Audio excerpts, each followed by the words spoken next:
Sometimes crowd behavior can Seoul Elementary School buzzed with excitement as Commander Veltar and his team arrived for their educational visit. Principal Park had assembled the entire student body in the main gymnasium, where colorful banners welcomed the alien visitors. The children have prepared special demonstrations, Principal Park explained, as they walked through corridors lined with student artwork. The drawings showed humans engaged in various activities, climbing mountains, swimming with sea creatures, and playing sports with dangerous-looking equipment. We want to show our new friends what makes human children special, added teacher Mi Kyung, who was leading the 8-year-old class presentations. In the gymnasium, 300 human children sat in neat rows, their eyes bright with curiosity. They whispered excitedly among themselves, pointing at the aliens and giggling. The sound echoed off the high ceiling like the chatter of excited predators. "Welcome to Seoul Elementary," the children shouted in unison, their young voices creating a thunderous sound that made the aliens step backward. Principal Park took the microphone. "Today our students will share some of their favorite activities and achievements. We'll start with our youngest group." 6-year-old Yujin stepped forward, barely tall enough to reach the microphone. She wore a small uniform decorated with colorful patches and medals. Despite her tiny size, she moved with the confident posture of someone used to being in control. "My name is Yujin, and I want to show you my favorite hobby," she announced clearly. Several older students wheeled out a large wooden board covered in smaller boards of different thickness. Yujin bowed politely to the aliens, then suddenly spun around and struck the boards with her small hand. The sharp crack of splintering wood echoed through the gymnasium as 3 boards broke cleanly in half. The children cheered and applauded while Yujin smiled and bowed again. "I've been studying Taekwondo for 2 years, Yujin explained. "Next year I hope to break 4 boards at once." Dr. Zalara's medical scanner was beeping frantically. "Commander, the impact force generated by that child's hand exceeded the structural limits of those materials by a significant margin." "And she's only 6 years old," Kexton whispered. "Thank you, Yujin," Principal Park said proudly. "Next, our 3rd grade class will demonstrate their physical education skills." A group of 8-year-olds ran onto the gymnasium floor. They carried ropes, balls, and various pieces of equipment that looked suspiciously like training gear. The children arranged themselves in lines and began what they called exercises. The aliens watched in growing horror as the human children performed activities that would challenge trained Galthari warriors. They climbed ropes that stretched nearly to the ceiling, their small hands gripping and pulling with strength that seemed impossible for their size. They performed flips and jumps that defied gravity, landing with perfect balance and immediately preparing for the next maneuver. "Our students train 3 times a week in physical education," teacher Mi Kyung explained. "We believe healthy bodies support healthy minds." One group of children demonstrated something called gymnastics. They ran at tremendous speed towards spring-loaded platforms, launching themselves through the air in complex rotations before landing precisely on narrow beams. The margin for error was practically non-existent, yet the children performed these aerial maneuvers with casual confidence. "What happens if they fall?" Veltar asked nervously. "They get back up and try again," teacher Mi Kyung said simply. "Failure is part of learning." The children understand that success requires overcoming setbacks. Overcoming setbacks. The humans were teaching their youngest members to accept failure and injury as natural parts of development. By deliberately engaging in activities where failure meant physical harm. "Now our 4th grade students will share their science projects," Principal Park announced.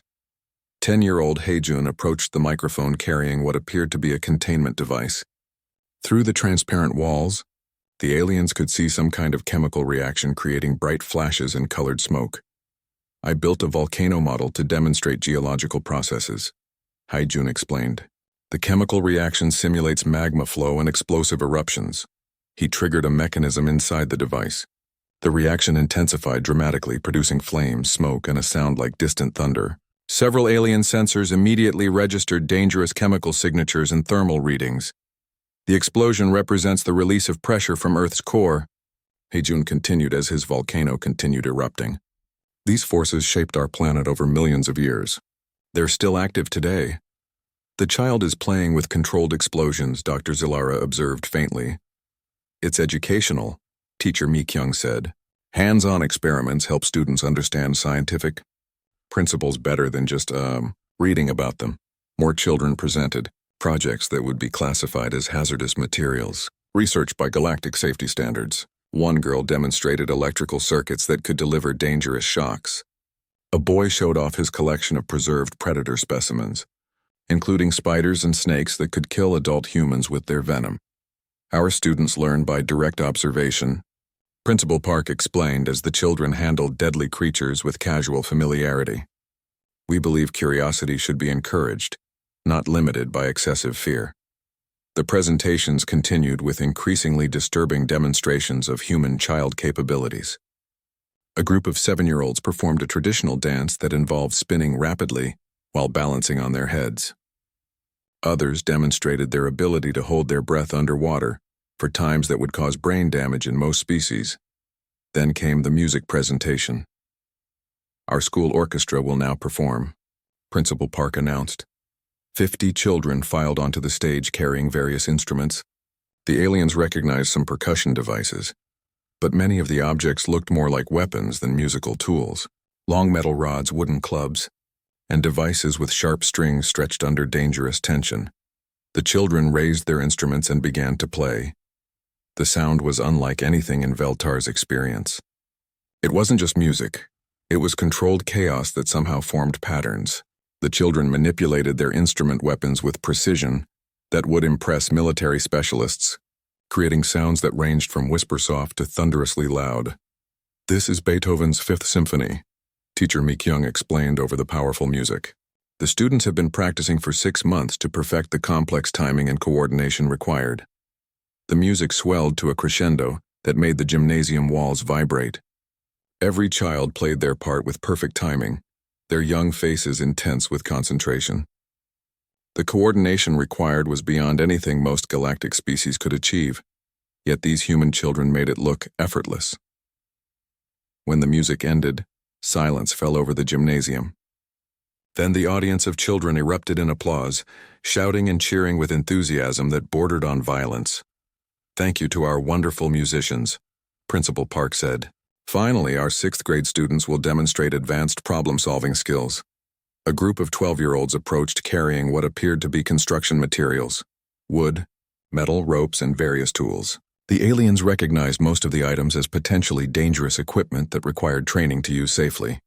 "We're going to build a bridge," announced team leader So-yun. "The challenge is to construct a span that will support the weight of our entire class using only these basic materials." The children immediately began working with frightening efficiency. They measured, cut, and assembled with skills that rivaled professional builders. Some operated power tools that could easily cause serious injury. Others calculated structural loads and stress points using mathematics that most adult Galthari would find challenging. The students learned engineering principles through practical application. Principal Park explained as the children constructed what was clearly a complex architectural project. Problem-solving skills develop best when applied to real challenges. Within 30 minutes, the children had built a bridge spanning nearly 10 meters. It looked sturdy enough to support significant weight, with multiple support structures and carefully calculated load distribution points. "Now for the test," So-yun announced. The entire class of 25 12-year-olds lined up on the bridge. Together, they jumped up and down in synchronized rhythm, testing the structural integrity of their construction under dynamic loading conditions. The bridge held. The children cheered and began adding more weight by hanging from the support cables and swinging back and forth. "Excellent engineering," Principal Park said approvingly. "The bridge exceeds safety requirements by a comfortable margin." Dr. Zilara's scanner was registering stress levels that would cause most construction materials to fail catastrophically. Yet the bridge built by human children in 30 minutes continued to support weights and forces that challenged professional engineering standards. "These are normal activities for human children?" Veltar asked weakly. "Oh yes," Principal Park replied. "Our curriculum emphasizes hands-on learning, physical development, and creative problem-solving. We want our students to be prepared for any challenges they might face in life." Any challenges. The humans were preparing their children for challenges that hadn't been.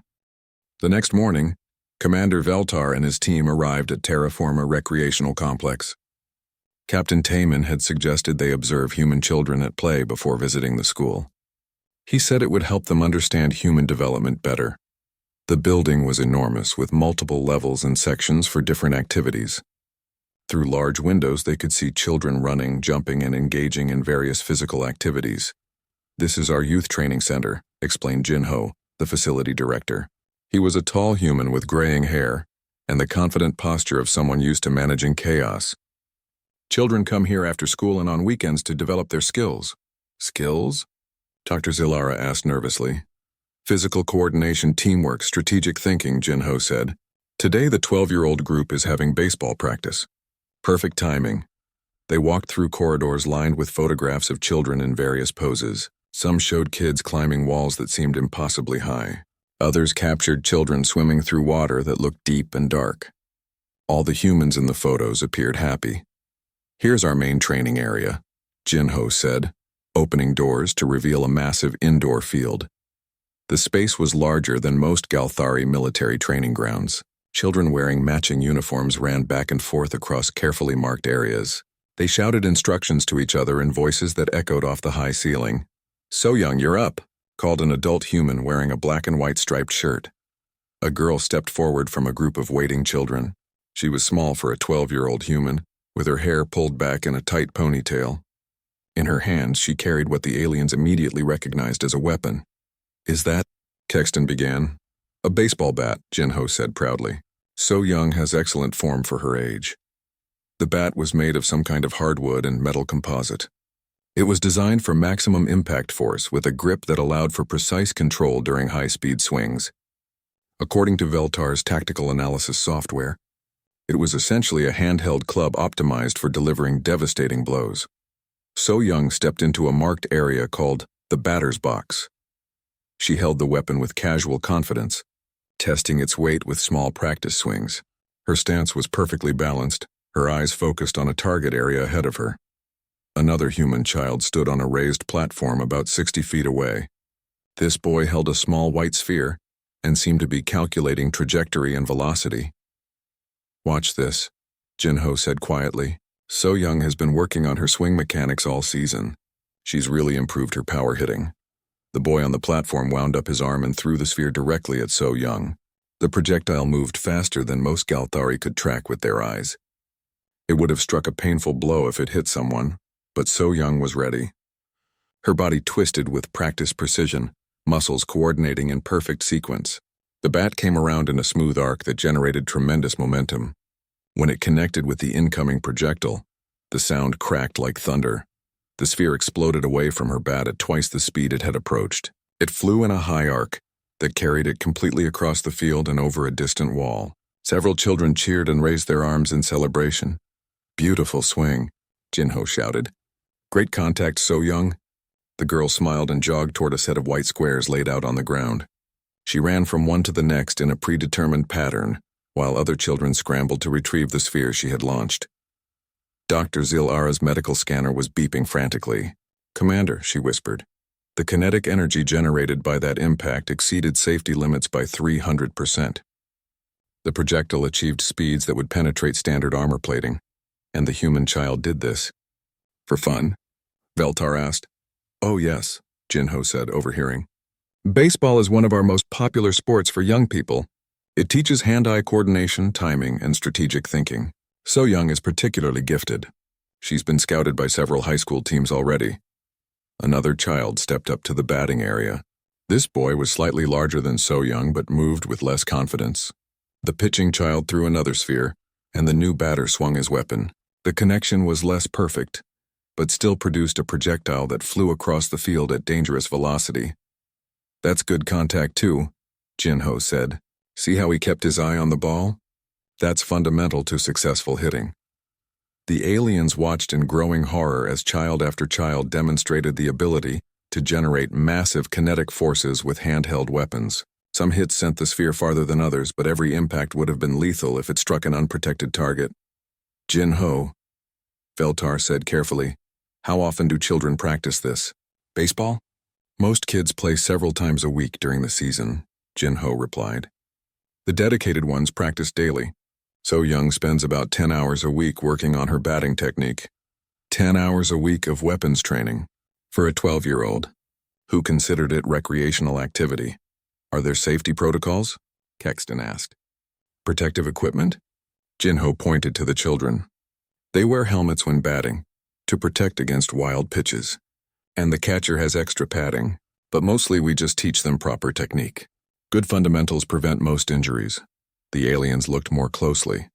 The protective equipment was minimal, thin shell helmets and basic padding. Nothing that would stop the kind of impacts they were witnessing. What happens when someone gets hit by the ball? Dr. Zilara asked. Well, it stings, Jinho said. Sometimes you get a bruise. Really hard hits might cause more serious injury, but that's rare if everyone follows the rules. A projectile moving at armor-piercing velocity would sting if it hit a human. The casual way Jinho discussed serious injury was deeply disturbing. Let's watch So Young's next at bat, Jinho suggested. She's been working on hitting to the opposite field. So Young returned to the batting area. This time she adjusted her stance slightly, angling her body differently. The pitcher threw another sphere and she made contact with the same explosive sound. But instead of flying straight ahead, the projectile curved away at an angle, traveling just as fast but in a different direction. Excellent, Jinho called out. Perfect opposite field timing. She can control the direction? Veltar asked weakly. Oh yes. Advanced hitters learn to place the ball wherever they want it to go. It's all about timing and bat angle, so Young can hit to any part of the field now. Precision targeting with handheld kinetic weapons, practiced until it became instinctive, by children who weren't even fully grown yet. A new child stepped onto the pitching platform. This girl was smaller than the previous pitcher, but when she threw the sphere, it moved even faster. The sound it made cutting through the air was distinctly different, higher and more menacing. Nice velocity, Hyejin, Jinho shouted. Your fastball is really developing. The sphere struck the catcher's padded glove with a sharp crack. Even cushioned by protective equipment, the impact was clearly tremendous. The catcher, another child, absorbed the force without apparent difficulty and threw the sphere back to the pitcher. How fast was that projectile moving? Kexton asked. Jinho consulted a small device. About 75 kilometers per hour. Pretty good for a 12-year-old girl. The boys her age typically throw around 80 kilometers per hour, delivered with accuracy over a distance of 18 meters. By children who weren't even considered particularly athletic by human standards. And this is normal recreational activity? Dr. Zilara asked. Baseball is one of the most popular youth sports in this region. Jinho confirmed. We have leagues for kids starting at age 5. By the time they're So Young's age, they've been developing these skills for 7 years.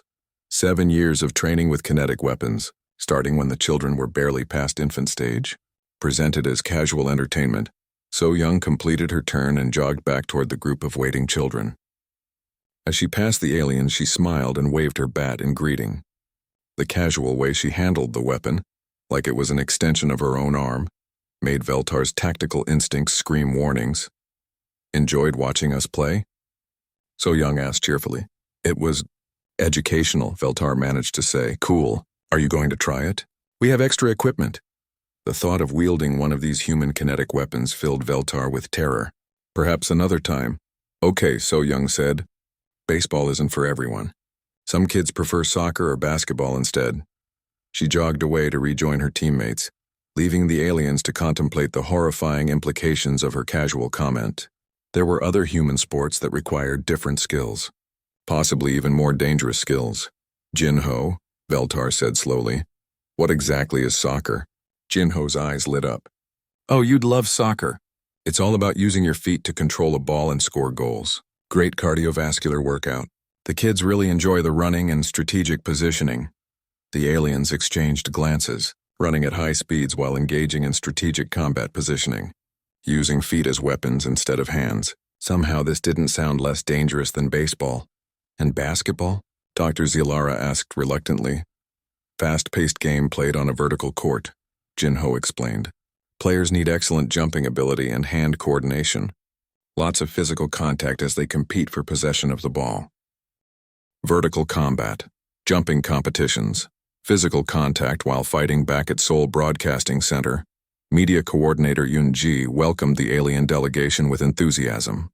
She had prepared what she called gentle content to help them understand human culture better. I thought we'd start with some nature documentaries, Yoon-ji explained as they settled into comfortable chairs.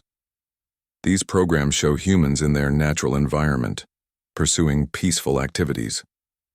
Commander Veltar felt hopeful for the first time since arriving on Earth. Finally, they would see normal human behavior, not children training with weapons or studying apex predators. The main screen lit up with beautiful images of mountains, forests, and flowing water. Soft music played in the background, and a calm human voice began narrating. "This is Dong Hyuk, one of our most popular nature hosts," Yoonji said proudly. "He travels all over Earth to film wildlife and scenic locations." The documentary showed Dong Hyuk standing on what appeared to be a narrow ledge high above a valley. Behind him, snow-covered peaks stretched to the horizon. He wore minimal protective gear and seemed completely comfortable at the deadly height. "Welcome to the Himalayas," Dong Hyuk's voice said calmly. "At 400 meters above sea level, the air here contains only half the oxygen found at Earth's surface. The temperature can drop to -40 degrees Celsius and wind speeds often exceed 100 kilometers per hour." Dr. Zilara's scanner immediately began beeping warnings. "Commander, those environmental conditions would kill most galactic species within minutes." On screen, Dong Hyuk continued his casual presentation while standing in what amounted to a death zone. "Many people dream of climbing these peaks, but proper preparation is essential. Today we'll follow a group of recreational climbers as they attempt to reach the summit." "Recreational climbers?" Kexton whispered in horror. The documentary switched to show a group of humans slowly making their way up an almost vertical rock face. They carried heavy packs and used ropes and metal tools to secure themselves. Ice formed on their faces, and their breathing created clouds in the thin air. "These climbers have trained for months to attempt this ascent," Dong Hyuk explained. "Mountain climbing pushes human endurance to its limits. The lack of oxygen, extreme cold, and physical demands test every aspect of survival." "And they do this for fun?" Veltar asked weakly. "Oh yes," Yoonji said. "Adventure tourism is very popular. People save money all year to challenge themselves against Earth's most dangerous environments." The documentary showed more humans engaged in what they called recreational activities. Some threw themselves off cliffs while attached to fabric wings, soaring through the air at tremendous speeds. Others descended into underwater caves, swimming through spaces where a single mistake would mean death by drowning or crushing. "This segment follows freedivers in the Pacific Ocean," Dong Hyuk narrated as humans disappeared beneath dark water. Without breathing equipment, they can descend to depths of over 100 meters, holding their breath for more than 10 minutes. The aliens watched in stunned silence as humans deliberately entered an environment where their species couldn't survive, pushing their biological limits for what they called personal achievement. "Here's one of my favorites," Yoonji said, changing to another documentary. This shows traditional human festivals around the world. The new program opened with thousands of humans gathered in a narrow street. They wore white clothing and appeared to be waiting for something. Suddenly, enormous four-legged creatures thundered into the crowd. "The running of the bulls in Pamplona," Dong Hyuk's voice explained cheerfully. "For hundreds of years, humans have tested their courage by running alongside charging bulls through the city streets. The animals were massive, with sharp horns and obvious aggressive intent.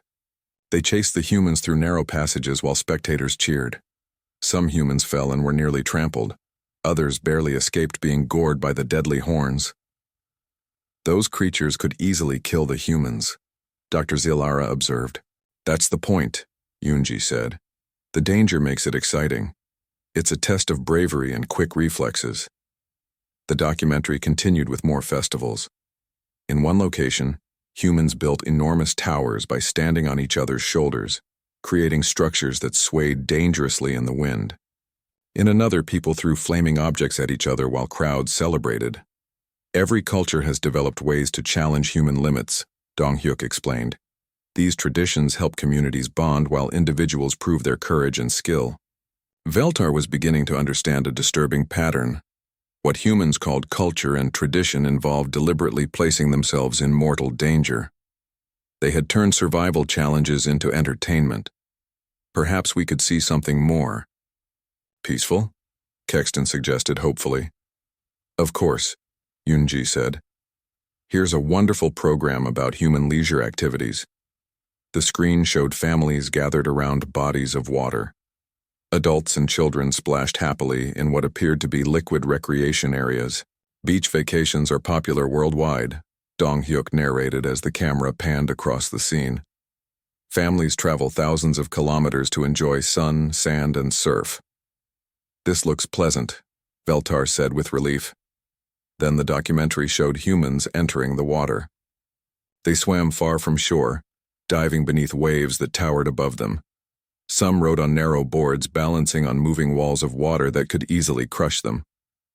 Surfing requires excellent balance and timing, Dong-hyuk explained as a human shot through a tunnel formed by a collapsing wave.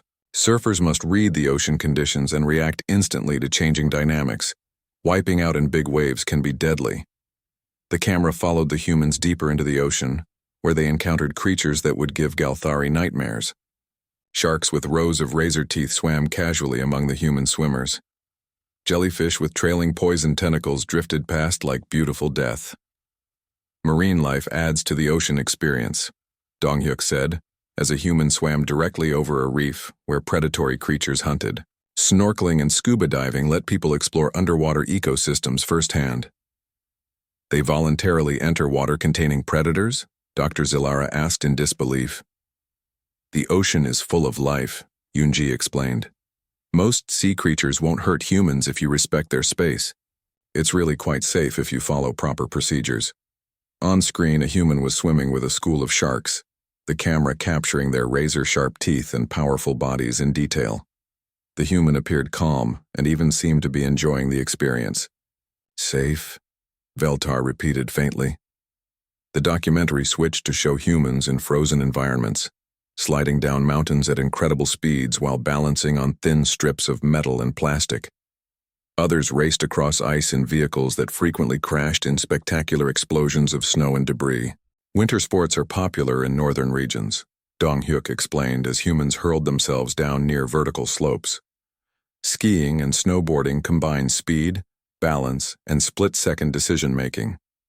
The humans moved faster than most spacecraft, landing procedures, navigating between trees and over jumps that sent them flying through the air. Some collisions looked severe enough to cause serious injury, but the participants got up and continued their descent. What happens when someone gets hurt? Kexton asked. Well, injuries are part of the sport, Yoonji said. Broken bones, concussions, torn muscles, these things happen, but proper medical support and safety equipment minimize the risks. Minimize the risks, not eliminate them. The humans accepted injury as an inevitable part of their recreational activities. The next segment showed humans in desert environments, running across sand dunes under blazing sun.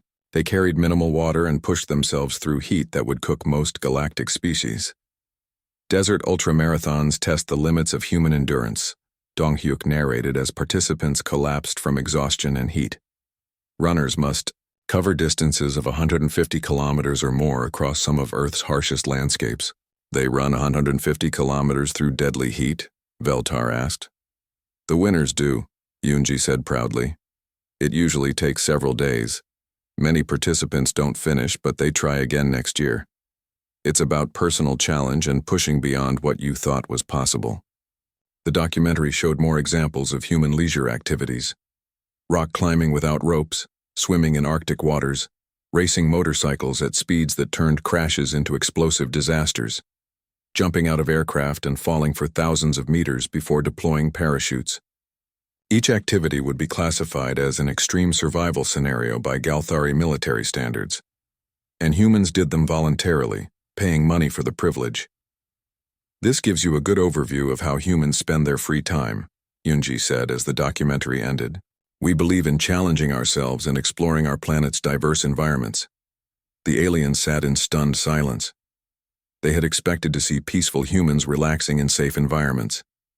Instead, they had witnessed a species that turned every possible danger into entertainment. Yoonji, Veltar said slowly, what do humans do for truly safe recreation? Activities with no risk of injury or death? Yoonji thought for a moment. Well, there's reading, though adventure novels and horror stories are quite popular, and watching sports, though fans do get quite excited during important games. The shuttle landed at Seoul Spaceport with a soft thud. Commander Veltar stepped out first, his diplomatic uniform pressed and clean. Behind him came his cultural specialist Kexton and medical officer Dr. Zilara. They had spent 3 hours preparing for this meeting with the human child. Captain Taman waited for them near the landing pad. He wore the same blue uniform from their transmission, and his face had that strange upward curve humans called smiling. "Welcome to Earth," Taman said. "I hope your journey was comfortable." Veltar bowed in the style his briefing material suggested. "Thank you, Captain. We are honored to meet your people. Sujin is waiting at the Natural History Museum," Taman explained as they walked toward a ground vehicle. She insisted on meeting you there. She said aliens would appreciate seeing real dinosaur fossils. Dr. Zilara made notes on her scanner. "Captain, is it normal for human children to make such decisions?" "In our society, adults choose meeting locations." Taman looked surprised. "Well, Sujin is only 8, but she knows more about dinosaurs than anyone else in the family. We thought it made sense to let her pick the place." The aliens exchanged worried glances. A child who commanded adult respect about predatory creatures was concerning enough. A child who chose tactical meeting locations was terrifying. The museum building towered above them like a fortress. Inside, the ceiling stretched higher than most Galthari buildings. Strange artifacts filled glass cases and the walls showed images of various creatures. "Sujin is in the paleontology wing," Taman said, leading them down a corridor lined with enormous skulls. Veltar stopped in front of one display. The skull was longer than he was tall, with teeth that curved like sword blades. A small placard read Tyrannosaurus Rex, King of the Lizards. "This creature actually existed?" Kexton whispered. "Oh yes," said a young voice behind them. "T-Rex lived about 68 million years ago during the late Cretaceous period." They turned to see a small human female. She barely reached Veltar's waist and had long black hair tied back with a band. Her eyes were bright with excitement, and she wore clothing decorated with images of various dinosaurs. "You must be Sujin," Veltar said carefully. "That's right, and you're the aliens who thought dinosaurs were still alive." She giggled, a sound like tiny bells. "That's so funny. Don't you have museums on your planet?" Dr. Zilara stepped forward. "Child, Sujin, we do have museums, but we preserve things that are beautiful or peaceful, not creatures like this." She pointed at the T-Rex skull. Sujin's eyes grew wide. "But dinosaurs are beautiful. Look at this skull structure. See how the eye sockets are forward-facing? That means T-Rex was a predator with excellent depth perception. And these teeth? They're designed to crush bone. A T-Rex could bite with the force of a medium-sized spaceship." The alien stared at her. This tiny human child had just compared a prehistoric monster's bite to spaceship-crushing force. And she sounded excited about it. "How do you know about spaceships?" Kexton asked weakly. "I read about them in school," Sujin said. "We learn about lots of things. Dad says understanding science helps us appreciate the universe." She pointed to another display. "This is Spinosaurus. It was even bigger than T-Rex and lived in the water. Imagine something that size swimming after you." Veltar's translator was having trouble with Sujin's enthusiasm. She spoke quickly, using technical terms mixed with childish excitement. It created a disturbing combination of scientific knowledge and innocent joy. "Sujin," Taman said gently, "maybe our guests would like to see some gentler displays first." "Oh, you want to see the herbivores," Sujin said. "Come on, I'll show you Triceratops.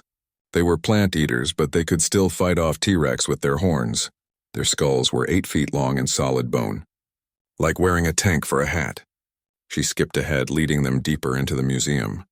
The aliens followed slowly, trying to process what they were seeing. Display cases showed creatures that would give their bravest warriors nightmares, and a human child was giving them a cheerful tour. "Here's Allosaurus," Sujin said, stopping in front of another massive skeleton. "See those claws? Each one is longer than my arm. Allosaurus used them to grab prey and hold it while they bit down. They hunted in packs sometimes." "Packs?" Veltar repeated faintly. "Like wolves," Sujin explained. "Cooperation makes predators more dangerous. Smart hunting techniques." She looked up at Veltar with innocent eyes. "Do you have pack hunters on your planet?" "We try to avoid such creatures," Veltar admitted. Sujin nodded seriously. "That makes sense. Earth was a dangerous place back then.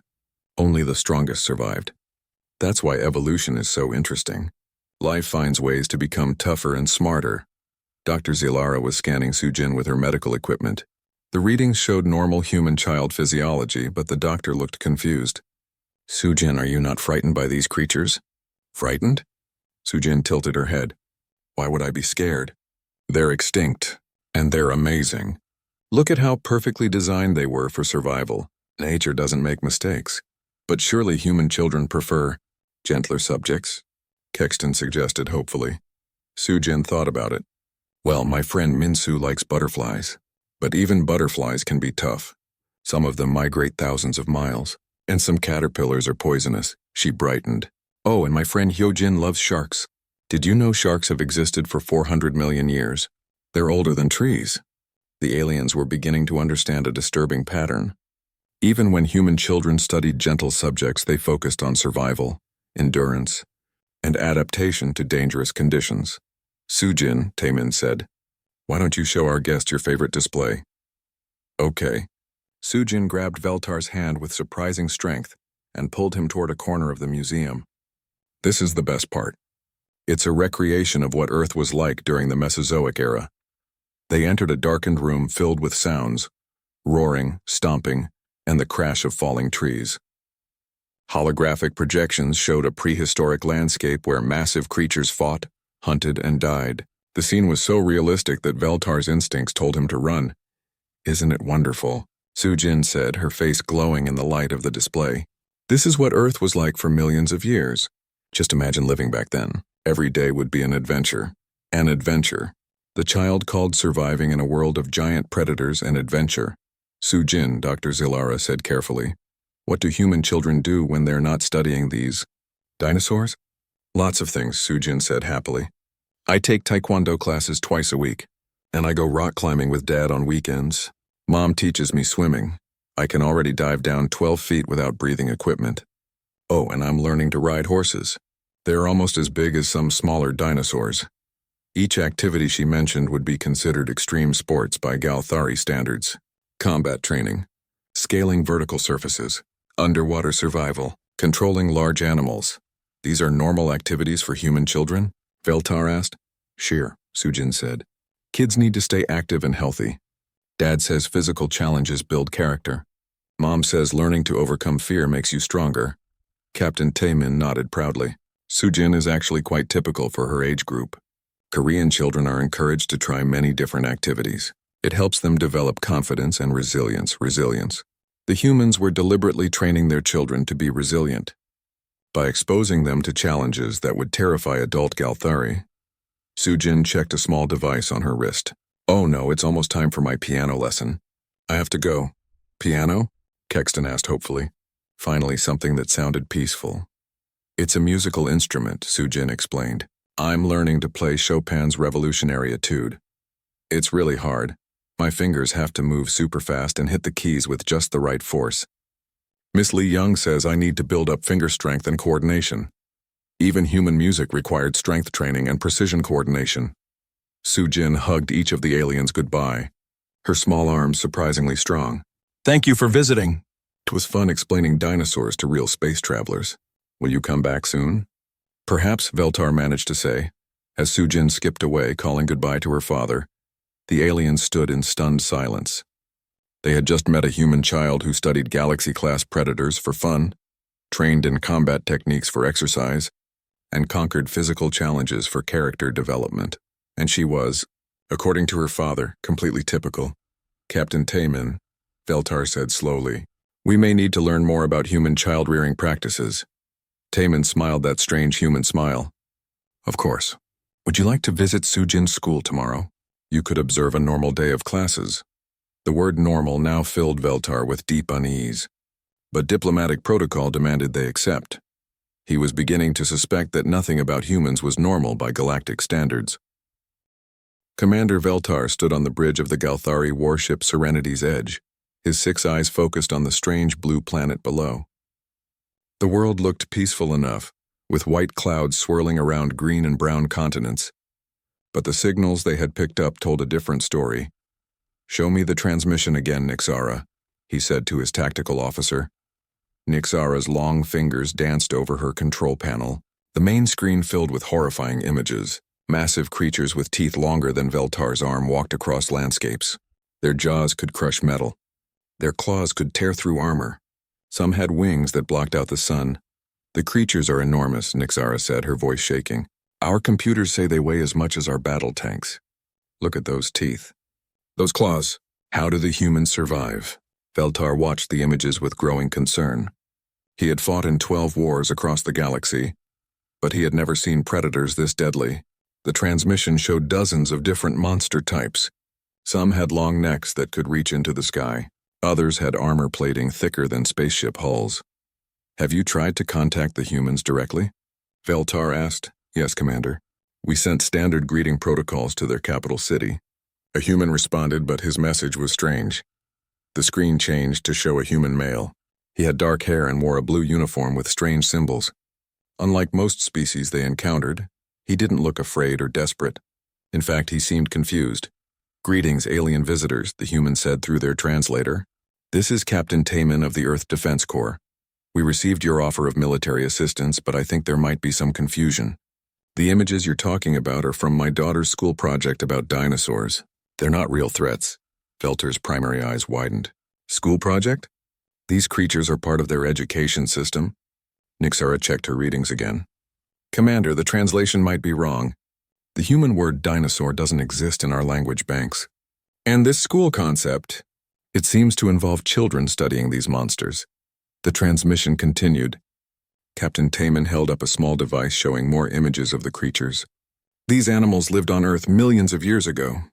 My daughter Su Jin is only 8 years old, and she's learning about them for her science class. Kids love dinosaurs. They think they're exciting. Veltar felt his breathing slow down. In his species, when young ones were frightened, adults removed the source of fear immediately. The idea that children would study terrifying predators for fun made no sense. Children love these creatures? Veltar asked slowly. Captain Taman smiled, which made his face look even stranger. Oh yes, dinosaurs are very popular with kids. Su Jin has toy dinosaurs, dinosaur books, even dinosaur pajamas. Last week she dressed up as a T-Rex for a school play. Nixara ran the images through their threat assessment computer. The results made her hands shake. Commander, the creature called T-Rex has a bite force that could crush our shuttlecraft. Its teeth are designed to tear through bone and metal. How can human children dress up as these things? Perhaps, Veltar said carefully. The humans have developed powerful weapons to fight these creatures. That would explain their confidence. Captain Taman shook his head. Oh no, you misunderstand. Dinosaurs are extinct. They died out about 65 million years ago. Humans never lived at the same time as dinosaurs. We only know about them from fossils we dig up. This information made Veltar even more confused. Fossils? Bones and remains left in rocks, Captain Taman explained. Scientists study them to learn how dinosaurs lived. Then we make models and movies and books about them. Children find them fascinating because they were such powerful creatures. Veltar looked at his crew. Everyone seemed as puzzled as he felt. Captain Taman, if these creatures are extinct, why do your children study them? Well, the human said, it helps them understand science and history. Kids are naturally curious about big, strong animals. Dinosaurs spark their imagination. Su Jin wants to be a paleontologist when she grows up. A what? Nixara whispered. Captain Taman continued. A paleontologist studies ancient life. Su Jin loves learning about how dinosaurs hunted, what they ate, how they raised their babies. She can name 50 different dinosaur species. The bridge fell silent. A human child could identify 50 different types of apex predators, for fun, and wanted to spend her adult life studying them. Captain, Veltar said slowly, what do human children do for entertainment if not studying these dinosaurs? Oh, lots of things, Taman replied cheerfully. They play sports, go swimming, climb trees, ride bicycles.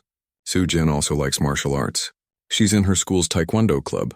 Nixara quickly translated martial arts and taekwondo. Her face went pale. Commander, these are combat training techniques. The humans are teaching their children how to fight. Captain Taman seemed to notice their concern. Is something wrong? You look worried. Veltar tried to stay calm. Captain, we intercepted what we believed was a distress call. Your planet appeared to be under attack by dangerous predators. We came to offer military assistance. For the first time, Captain Taman looked surprised. Then he started making a strange sound. It took Veltar a moment to realize the human was laughing. A distress call? Oh no, you must have picked up the educational broadcast from Seoul Elementary School. They were sharing Sujin's dinosaur presentation with other schools around the world. She won first prize for her project about Cretaceous period predators. First prize. Veltar repeated weakly. Yes, she's very proud of it. Would you like to meet her? She'd love to talk to real aliens about dinosaurs. She knows more facts about them than most adults. The idea of meeting a human child who had won awards for studying galaxy-class predators made Veltar's combat instincts scream warnings, but diplomatic protocol required them to accept. That would be educational, he managed to say. Captain Taman's smile grew wider. Excellent. Sujin will be so excited. Fair warning, though. Once she starts talking about dinosaurs, it's hard to get her to stop. She's very passionate about the subject. As the transmission ended, Veltar looked around his bridge. His entire crew stared back at him with expressions of bewilderment and growing dread. Sir, Nixara said quietly, should we alert the Confederation Council? Veltar thought about it. How could he explain that they had mobilized a rescue fleet because a human child was enthusiastic about extinct monsters? How could he report that Earth's children studied predators that could eat starships? Not yet, he said finally. First we meet this Sujin. We need to understand what kind of species we're dealing with. He just hoped they would all survive the encounter.